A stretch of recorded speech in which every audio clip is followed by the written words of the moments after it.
জিলহজ মাসের প্রথম 10 দিন আল্লাহ তাআলার কাছে বড় পছন্দনীয় আমল। আগেই বলছি, ইবনে আব্বাস রাদিয়াল্লাহু তাআলা আনহু বলেন, এই 10 দিনের চাইতে উত্তম কোন আমল, এই 10 দিন ব্যতীত যত দিনগুলো আছে, এই 10 দিনের চাইতে উত্তম কোন আমলের দিন আল্লাহ তাআলার কাছে নাই। কি এটা? আল্লাহ রাস্তায় জিহাদ করার চাইতেও ফজিলতপূর্ণ দিনগুলো হলো এই 10 দিন। এই 10 দিনের একটা দিন হলো ইয়াউম আরাফা। অনেকেই বলে, হুজুর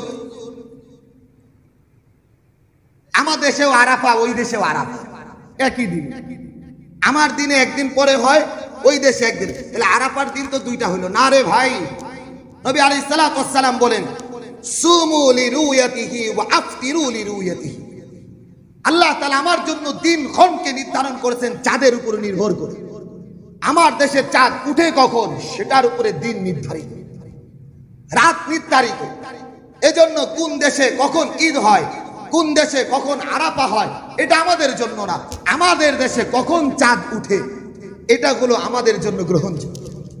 এজন্য নবী আলাইহিস সালাতু ওয়াস সালাম বলেন, ইয়াউম আরাফা, আরাফার দিন।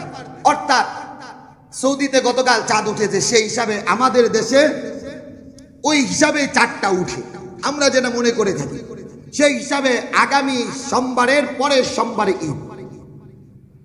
আগামী যে সোমবার আছে, এই যে শনি রবি সোম, পরের সোমবারে ঈদ।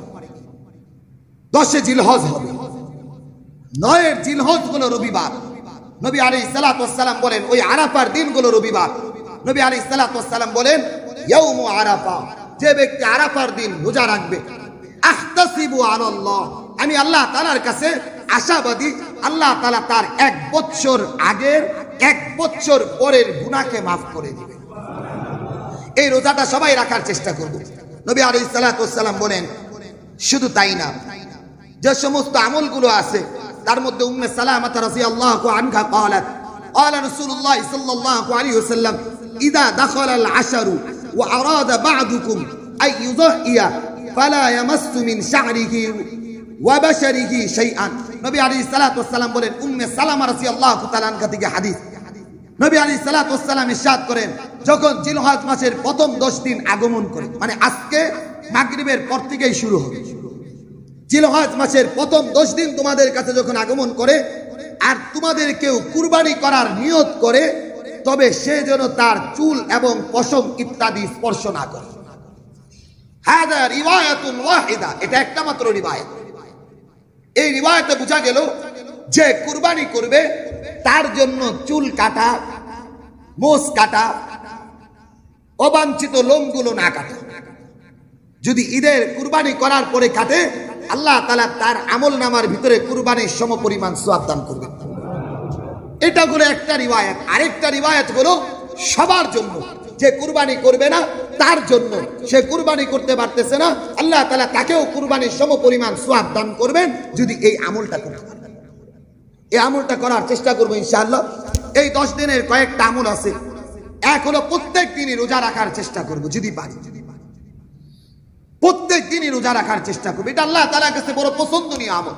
কেননা রব্বে কারীম এই 10 দিনের শপথ করেছেন, ওয়াল ফাজর ওয়া লায়ালিন আশর, এই 10 দিনের শপথ করেছেন, এই 10 রাতের শপথ করেছেন। এই 10 রাত সম্পর্কে মুফাসসিরিনে কেরাম, মুহাদ্দিসিনে কেরাম নবী আলাইহিস সালাতু ওয়াস সালামের এক হাদিস এনেছেন, এক এক রাতের ইবাদত শবে কদরের ইবাদতের সমপরিমাণ সওয়াব রব্বে কারীম দান করেন। এক একটা রাত কিছু কিছু তাকবীর তাহলিল ইবাদত করা। 2 নাম্বার, এই প্রথম 10 দিনে আগে বললাম চুল নখ না কাটা। সহিহ মুসলিমের যে হাদিসটা বললাম চুল নখ না কাটা, এটা সহিহ মুসলিমের 4957 নাম্বার হাদিস।